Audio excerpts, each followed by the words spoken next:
a lot of people still didn't even they just figured I left Nile and just disappeared off the face of the earth or whatever. So, and we keep getting these offers to go do things. So I say, soliciting the band is just as important. It's not like we only have like an EP or anything. We have 2 full-length albums and 5 singles.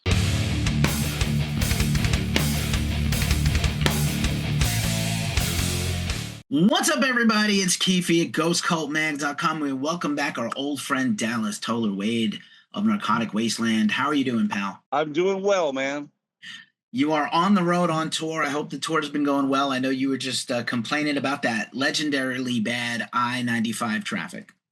Oh yeah. We were coming from New Bedford, Massachusetts, all the way down here to Raleigh, North Carolina. Holy shit, that's quite a trek for one. Yeah, and we were running late. And I had got us plenty of buffer time, or at least I thought, but had a couple of accidents in there and a couple of wrong turns, and you got a situation. Yeah, especially Mass to New Jersey, south of Philly and DC. Terrible.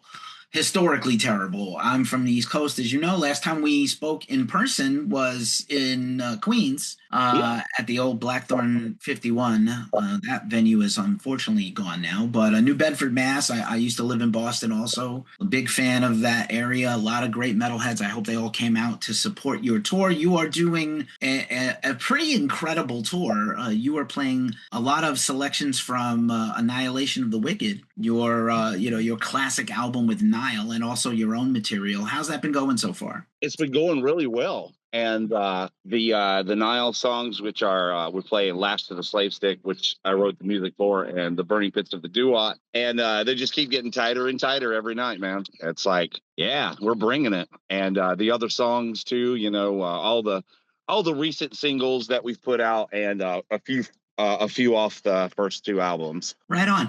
As you know, we became acquainted in your time from Nile, and obviously people have continued to follow you. Was it, like, obviously you wrote some of those songs, was it hard to relearn them, to put them into the set list? Like, obviously you got a new makeup in the band, and just, masterful material to try to, like, present and do justice to it. And I was wondering if that was a challenge for you in any way, or if you had any sticking points relearning things. Actually pretty good. Last to the Slave Stick was on the set list a lot. It's one of the more popular Nile songs. And so that one came right back to me pretty quickly. Burning Pits of the Duat, there was really just one section that I had to review a little bit to make sure that I had it right. But on that, I also released the tablature on the Dallas Toler-Wade website. So you got the tablature and the GP files, guitar profiles. And I made the decision, since that's doing so well over there on the website, well, I'm just going to go ahead and do all my music, all my Nile songs that I did, and of course the Narcotic stuff. I'm just going to go ahead and put it all out there. That's amazing. I was going to compliment you. I've been following. You've been doing a phenomenal job just doing playthrough videos and online teaching and stuff like that. I think that's amazing. A lot of people will be jonesing to learn that stuff. I know for a fact I definitely hurt my hand trying to do the bass stuff. So I can only imagine the guitar nerds are going to have all kinds of injuries. Yeah, man. It's been a lot of fun, and I never really had the intention of, like being like a YouTube guitarist or whatever. But, I did a couple of playthroughs last year for celebrating 10 years of Narcotic Wasteland. And I was doing playthroughs, and I even went live, like practicing the set list a couple of times. And it just ended up being very fun, and interacting with everybody and all that stuff, and seeing the comments. It's all really cool. And I just, I never thought it would be so fun, and it really is. So I'm going to be bringing that. I'm going to be finishing up episode 3 also. I've been getting a little bit into some product reviews as well. The next one's going to be a wireless company. They sent me a guitar wireless. I'm field testing it as we speak. And so that'll be on the next episode. That'll be pretty soon. That'll probably come out before I'm even back. That's what we're hoping. And then, we're going to Europe for the first time coming up in November. So that's pretty damn exciting. And then I think it'll be really actually time. I've been telling people lies about putting this album out for years now, but things keep coming up, and it's like, a lot of people still didn't even read. They just figured I left Nile and just disappeared off the face of the earth, or whatever. So, and we keep getting these offers to go do things. So I say, soliciting the band is just as important. It's not like we only have like an EP or anything. We have 2 full-length albums and 5 singles. And so, but it's definitely coming. I've been kind of negotiating a little bit with a couple of labels. That was another reason. I just don't want this thing to go off half-cocked. I want it to get all the attention that it, can get. So I didn't want to just put it out and then it just go into the void like so many things do. You know what I mean? Right on. It's your work. It's your life's blood. It's your life's work. You don't want to throw it away or feel like it got discarded. And I know from talking to you for a long time, the social media and marketing part is not your favorite, but you are a natural teacher. I always felt that, like, when you explain music, you explain it like with an intelligence and also a desire to not just, hey, I know all this stuff, look what I can do, but like, I'd like you to get to know how to do it too. And that's really the best compliment I can give. My mother was a teacher, and that's how she was. She was like, if I just teach it to you, like, pen and pencil, whatever. But like, if I can teach it to you in a way where you can actually absorb it and give it back out or do something else creative with it, that's the best, the gift. Right. And so I always feel like you've been very natural at that, but you're really natural at the video stuff too, or at least it looks that way. Well, thank you. I'm just kind of going for it. It does feel a little weird. I'm kind of just not used to it in a way, but I'm just like, screw it, send it. Who cares? If they don't like it, they don't have to watch. I'm Perfect. having fun Yeah. with it. I have the same philosophy about that I have about a lot of things, like guitar even. That was the thing I saw online one time. It says, I don't play because I'm good. I play because I enjoy it. Right on. That's important. It's kind of the same thing with just about everything. Perfect is the enemy of good. You're never going to get it perfect. I did not want to do we met in person. We used to do these in person before the plague. And then Zoom happened and we had to do everything over Zoom. And I did like 300 interviews in 2020 and they were not all good. I'm going to be honest, like self-referential. And we talked too. They weren't all good. And so now I realize that less is more and less, like, more quality is better. So I try harder and I do less of them. And it's the same thing kind of.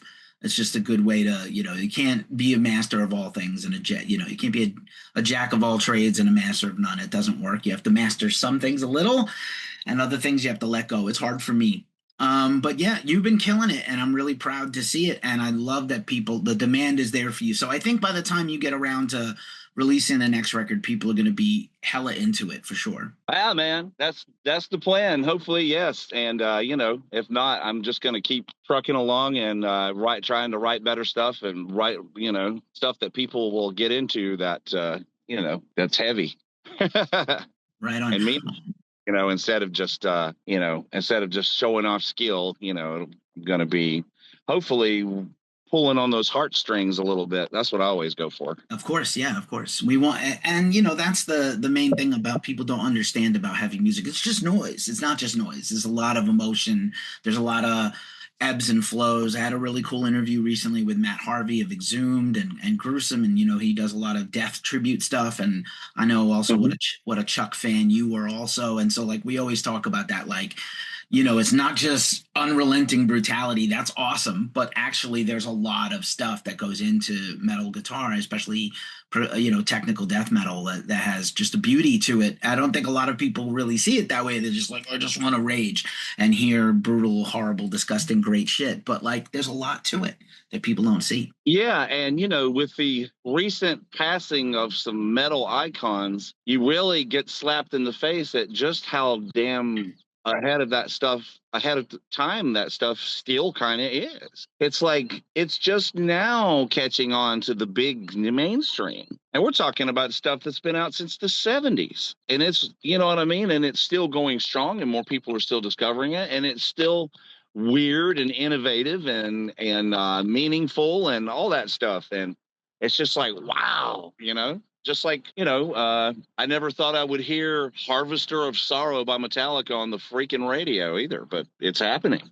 It is all happening. It You is all know? happening, like the movie says. Yeah, I'm not. I wasn't ready for Ozzy. I knew I wasn't going to be ready, and I'm glad he got that farewell under his belt. I know that meant a lot to him. But yeah, it's just been. You're so right. It's been hard. It's been a hard year. We've lost a lot of great people, and I mean that's I know that's part of life, but it just never gets easier for me. I personally, I hate the like you have to write the death notices for me, and it's like, ugh, I hate to complain about being a journalist. I have a fun job, but it's like, ugh, I loathe these moments. Oh yeah, no doubt, man. But yeah, man, what do you guys do? What do you guys? Your band is cooking. I've seen a couple of videos out there, and I wanted to ask you, what do you guys do in the van besides drive to pass the time? What music are you listening to, if any? Uh, well, Joe's usually he's very eclectic. He listens to all kinds of different stuff. Anything from David Bowie to, some crazy super tech stuff. He's all over the place with that. And I have my tablet. So we also I have Roku and Tubi on my tablet. So I for the guys, they slept through almost the whole thing, but I put on, what did I put on the other night? I put on Chopping Mall. Shopping malls on there, and they got a bunch of cool like old horror stuff on there. They got Phantasm on there and all kinds of stuff, and so yeah, I'll put that on there. And I try not to wear them out with the forensic files too much. Nice. Oh, that makes sense too. Tubi is great. If people don't know, Tubi also has a tremendous library of music documentaries. Not that you're not already living that life. You don't need to watch a video about people struggling in a van, but like the struggle bus of the van life. But like they have great music concerts and documentaries as well. When I'm like I have nothing to watch and I'm bored, I'm go put on Tubi and just go down a rabbit hole of music documentaries. Yeah, I was watching some of the Thin Lizzy stuff that was on there. Oh, fantastic, man. I'm a huge, we're both big Thin Lizzy guys. We've talked about that in the past. The most underrated band of a major band ever. They just never broke in America, but I always tell people they're much more than the hits. Please go down the rabbit hole and investigate that band. Yes, just put Johnny the Fox on, sit That's back, it. open a cold one, and enjoy. Yeah, we would not have Maiden. Like for metal fans, Maiden would not be Maiden. Priest would not be Priest, and that means Slayer, Metallica, Anthrax, Dallas. We wouldn't have these things if not for Thin Lizzy. People don't understand how important they were. They really were, especially for the musicians. It seemed in a way they were kind of like the musicians' band. Mm. And it's because of the cool harmonies and, Phil's killer lyrics and cadence and the way he put it all together is just so clever. And I really, really liked it. Some of the live footage that I saw of him just really getting down on some blues, It's like, Yeah, wow. who knows what they could have done if they ever got back together with Phil. But and I appreciate Scott for trying to carry it forward and do stuff. Just really quick before I give you back you have to load in and sound check and get ready for your show, man. You're back home in the South. What's it's got to, at least regionally, it's got to feel comfortable. I love my time down in Raleigh. I've many friends that live in that area, and it's always like cookout or Sheets. I have no idea which one to go to, but my main mission the next time I get to the South, more like the Midwest and the Southwest, is to go to Buc-ee's. I've never been to one. Oh, Buc-ee's? It's pretty cool, man. They got the cheapest gas. I think most of their food is terrible. Good to know. But they do have a couple of things. It's something about they've got some kind of weird sauce they just slather all over everything. And I really hate ketchup. I just don't like it. And the reason why is because when you order a burger from a restaurant, they always have to put like half the freaking bottle on there. It's like, it'd have been okay if you just gave me a little bit of a dash of ketchup, but come on, man. It's like all I can taste is ketchup. And then if it gets on my shirt or something, I'm probably going to flip out and throw something. So I try to. Good to know. Honestly, we were just talking about it in the van. We don't even really do the fast food crap anymore because the gas stations have stepped their game up to the point where it's like, man, you can go in and get something pretty decent. If you're ever in South Carolina, in Greenville or a place like that, check out the Spinks gas stations. All right. They have some of the best Southern fried chicken, especially for something you'd get in a gas station. It's actually pretty damn good. I'm gonna remember that because I'm a chicken person, a fried chicken connoisseur. Yeah, it'll be easy to remember because it's called Spinks, like the Sphinx. Yeah, the Sphinx. Yeah, not everything needs to be hot. Nile like flaming originated hot. in Greenville, so. That's correct. That is correct. Right on. Not everything needs to be flaming hot, everybody. Like, let's dial it back. Like, some things just don't need to be heated up, like, spicy. But, Right. yeah, as always, man, I love talking to you and chopping it up with you. Please be safe out there on the road. Leave somebody watching the van or get some air tags for the gear. Just hearing horror stories about people getting okey doked by people. So, I'm always rooting for you, man. And when you get closer to a brand new record, I can't wait to chop it up with you again. We'll have a longer, lengthier talk about new music and all kinds of other things. Dallas Toler-Wade, always a fan. Narcotic Wasteland, go check them out. Go buy their stuff. Go see their shows. Go catch the tour. And here's some Nile jams you probably haven't heard in a while. I'll see you soon, brother. Take care. Oh, thanks a lot, man. Hit me up anytime.